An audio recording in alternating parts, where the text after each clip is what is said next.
Hello guys, അപ്പോൾ ഇന്ന് നമുക്ക് ടേസ്റ്റി ആയിട്ടുള്ള ഒരു ഉള്ളിവട ഉണ്ടാക്കിയാലും അതും നാടൻ സ്റ്റൈൽ ഉള്ളിവടയാണ് ഉണ്ടാക്കാൻ പോകുന്നത്. അതിന് സവോള ഞാൻ എടുത്തിട്ടുണ്ട്. കനം കുറച്ച് നീളത്തിലരിഞ്ഞ സവോള, അതിലേക്ക് കുറച്ച് ഉപ്പ് തിരുമ്മിയിട്ട് നന്നായിട്ട് ഒരു 10 മിനിറ്റ് റെസ്റ്റ് ചെയ്യാൻ വെക്കണം. അപ്പോൾ നമുക്ക് ആ സവോളയത്തെ വെള്ളവും കാര്യങ്ങളൊക്കെ പോയി കിട്ടും. പിന്നെ നമുക്ക് അതിലോട്ട് ഇഞ്ചി കുരുകുര അരിഞ്ഞത്, പച്ചമുളക്, കറിവേപ്പിൻ്റെ ഇല, ഞാനിവിടെ ഒരു പൊടിക്ക് മുളക് പൊടി ഇടുന്നുണ്ട്, അത് വെറും ഓപ്ഷനിലാണ്, വേണമെങ്കിൽ മാത്രം ഇട്ടാൽ മതി. പിന്നെ നമുക്ക് അതിലേക്ക് വേണ്ടത് കടലമാവാണ്. അത് കഴിഞ്ഞിട്ട് ഒരു സ്പൂണോളം മൈദയും കൂടി ഇട്ട് കൊടുക്കുന്നുണ്ട്. എന്നിട്ട് എല്ലാം കൂടി നന്നായിട്ട് ഒന്ന് തിരുമ്മി യോജിപ്പിച്ച് വെക്കണം കേട്ടോ. ഒരു 10 മിനിറ്റ് വെച്ചിട്ടുണ്ടെങ്കിൽ അടിപൊളിയാണ്.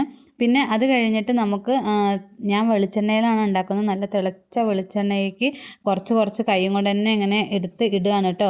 കാണാൻ എന്തൊരു സ്റ്റൈലാണ്, അതേപോലെ തന്നെ കിഡു ടേസ്റ്റാണ് കേട്ടോ കഴിക്കാനും. അപ്പോൾ ചായക്കൊക്കെ പെട്ടെന്ന് നമുക്ക് ഉണ്ടാക്കാൻ പറ്റുന്ന ഒരു അടിപൊളി ഉള്ളിവട റെസിപ്പിയാണ്. അപ്പോൾ എല്ലാവരും ഒന്ന് ട്രൈ ചെയ്ത് നോക്കുക. അപ്പോൾ അടുത്തൊരു വീഡിയോ ആയിട്ട് കാണുന്നതായിരിക്കും. ബായ്.